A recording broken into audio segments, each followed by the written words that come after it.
Hello, Doc Holiday here with another instructional video. Easy one, how I add mods to my host Havoc server. Real simple here, I'll show you guys. So some of the servers like this, you go to a command line manager,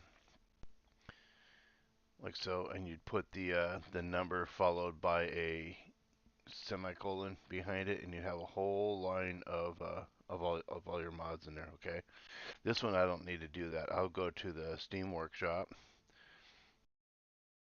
And let's see, let's try Fort Jackson. That's what I want to put into one of my server now. Let's see if I come up with that one. Fort Jackson, Fort Jackson, Fort Jackson. I'm looking for the most stars generally when I do that.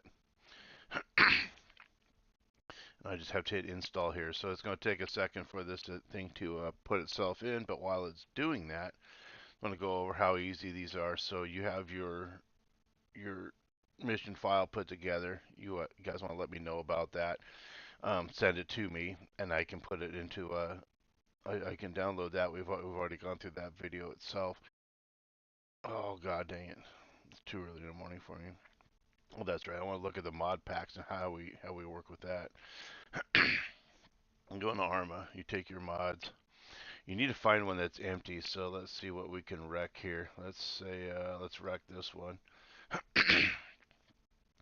So you want to get one that's empty, okay? So now this has no mods in it. We're going to preset. We're going to as save that as empty, okay?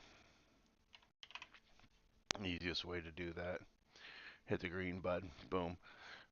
Then you want to find a mod pack itself, like I have one actually sitting inside of my filer right now. So let's go into here, go into downloads. Start that over one more time. Once this is empty, we have got nothing more to put in here. We've saved as an empty. You always want to keep an empty one on board. All we have to do is hit the last three dots here, import a list of file, and we're going to click on that, and it's going to open. Now, I've already got these mods in there, so it's into there. Makes it real easy for you. Thanks for watching.